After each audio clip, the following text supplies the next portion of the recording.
Hello there, my name's Kyle Taylor.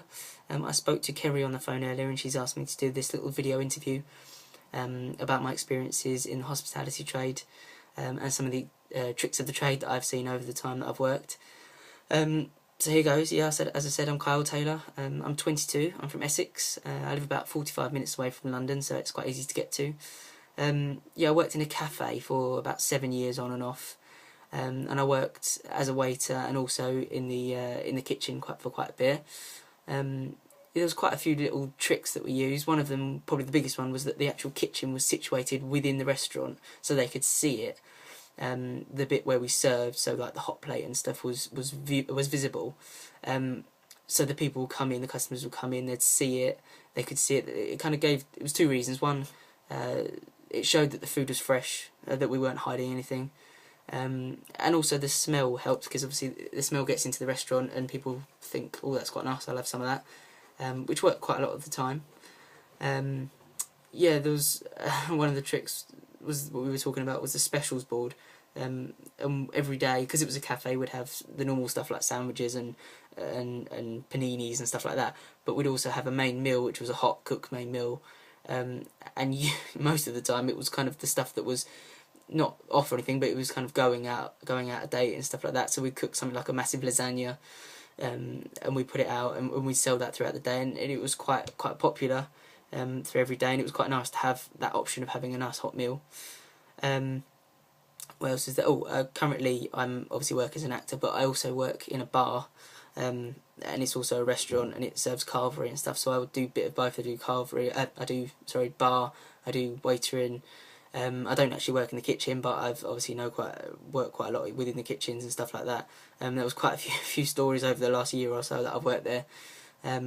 One being about fish. I was talking to Kerry about it, and we'd often, if someone would over order, if I would go to the kitchen and say we've got these orders and they wouldn't have it, what they usually do was, if it wasn't a cod, they'd use like a different fish, but it would be obviously noticeable to us, but they wouldn't know because it looks the same, there's nothing wrong with it, and 99% of the time they wouldn't realise, and it will be absolutely fine because it looks the same, it smells the same, it's the same, pretty much the same fish, which worked quite well. One of the most current stories, which is actually happening this week, is that the manager forgot to order the wine, and the most popular white wine being like a Pinot Grigio, which is just a dry white wine. We don't have any, and what the manager's told us to do is just sell off and give them the other dry white wine that we've got, which is cheaper, but sell it for the same price. But not one person over the last week has actually even noticed that it's changed, which most people don't. It's just one of the little tricks. One of the biggest tricks, I'd say, is that I've come across is the kind of upselling through sounding good. Like there's one thing on the restaurant menu at the pub. It's called a hot carvery stack, which sounds amazing. We just think of it's a ciabatta, which kind of sounds like it's got all the really nice stuff in it, all the carvery stuff. It's actually just a carvery with some sliced meat and some gravy, and I get often a lot of disappointed looks. But on the menu, it sounds great, and you can imagine it being amazing, but I don't quite understand it. It just doesn't come out looking nice. But that's one of the little tricks to sort of upsell through sounding good. Yeah, that's pretty much all I've come across. There's obviously quite a few, but I probably couldn't remember them. If there's anything else, just let us know. So, oh yeah, she was asked about whether I enjoy waiting. I definitely do.